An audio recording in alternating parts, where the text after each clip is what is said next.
समीर वानखेड़े, ये नाम हर जगह छाया हुआ है। वही वानखेड़े जो नारकोटिक्स कंट्रोल ब्यूरो एनसीबी के जोनल डायरेक्टर रहे हैं और आर्यन खान केस में लिंक रहे हैं। पहले बात करते हैं ताजा मामले की। सीबीआई ने समीर वानखेड़े समेत एनसीबी के कुछ अफसर पर एफआईआर दर्ज की है। एफआईआर से पता चला है कि ड्रग्स मामले में वानखेड़े की टीम अभिनेता शाहरुख खान के बेटे आर्यन खान के मामले में 25 करोड़ रुपए वसूलने की प्लानिंग कर रही थी। विजिलेंस वानखेड़े को लेकर तमाम बड़े खुलासे हुए हैं। साथ ही सामने आया है कि कैसे क्रूज पर रेड की पूरी साजिश रची गई और वसूली की प्लानिंग की गई।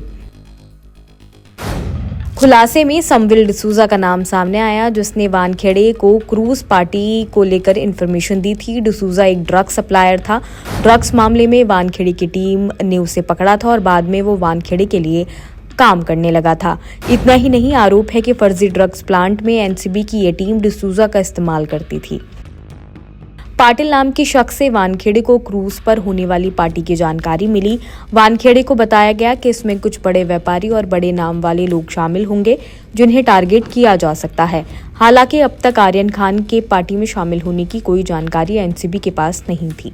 डिसूजा और पाटिल एक दूसरे को जानते थे। जब एनसीबी ने क्रूज पर रेड डालने की प्लानिंग की तो डिसूजा ने वानखेड़े और एनसीबी के अधिकारी वीवी सिंह से 2 प्राइवेट पर्सनल भानुशाली और किरण गोस्वामी की मुलाकात करवाई।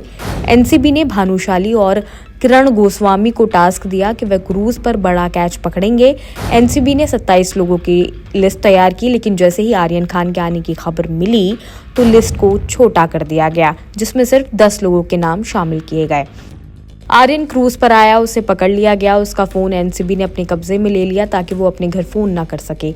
आर्यन अपने 4 दोस्तों के साथ क्रूज पर था, जिसमें से एक दोस्त के पास से चरस बरामद हुई और बाकी 3 के पास से चैट्स मिली, लेकिन उन सभी में से आर्यन को सिर्फ टारगेट किया गया। अरबाज ने पहले ही अपने बयान में साफ कह दिया था कि आर्यन ने ड्रग्स नहीं ली है और उसने हमें भी मना किया था। बाद में समीर वानखेड़े के नेतृत्व में आर्यन खान के परिवार से वसूली की शुरुआत की गई। ये सब हुआ 2-3 मई की रात को। आर्यन खान को बताया गया कि किरण गोसावी एनसीबी का अधिकारी है। एनसीबी दफ्तर में उसने आर्यन खान का ऑडियो बनाया। समीर वानखेड़े एंड कंपनी ने प्लान किया कि आर्यन गोसावी की सेल्फी और ऑडियो जैसे ही पूजा ददलानी यानी कि शाहरुख की मैनेजर के पास पहुंचेगी तो वो डील शुरू हो जाएगी। डील की शुरुआती रकम 25 करोड़ थी, लेकिन बाद में वो 18 करोड़ पर आके रुकी। 2 से 3 मई की रात को पूजा ददलानी और किरण गोस्वामी की मीटिंग हुई और पूजा ने गोसावी को 50 लाख कैश दिया। अगली सुबह किरण का सेल्फी आर्यन के साथ वायरल हुआ और खुलासा हुआ कि किरण एनसीबी का अधिकारी नहीं है। ये जानकारी पूजा ददलानी तक भी पहुंच गई और ऐसे में करोड़ों की डील चट से फेल हो गई। किरण फिर पूजा ददलानी से मिलता है और उसे 50 लाख में से 38 लाख वापस कर देता है और 12 लाख ये कहते हुए वापस नहीं करता कि वह समीर वानखेड़े के पास पहुंच गए हैं, अब वापस नहीं हो सकते। उधर आर्यन को गिरफ्तार कर कोर्ट में पेश कर दिया जाता है। विजिलेंस सूत्रों के मुताबिक जांच में लापरवाही बरती गई और आर्यन की गिरफ्तारी के वक्त भी एनसीबी ने आर्यन खान का फोन सीज नहीं किया था। इससे शक पैदा हुआ कि गिरफ्तारी कहीं वसूली के लिए तो नहीं की गई है।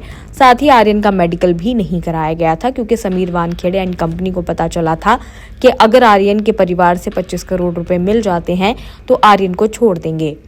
एनसीबी की विजिलेंस जांच से जुड़े सूत्रों के मुताबिक जिस वक्त आर्यन खान के साथ किरण गोसावी एनसीबी दफ्तर में नजर आ रहा था, उस वक्त एनसीबी दफ्तर में तमाम सीसीटीवी काम कर रहे थे, लेकिन जैसे ही जांच शुरू हुई तो सभी सीसीटीवी के साथ छेड़छाड़ कर दी गई। साथ ही अधिकारियों के फोन भी कई बार फॉर्मेट किए गए। हालांकि फॉरेंसिक तरीके से सारे सबूत वापस से मिल गए।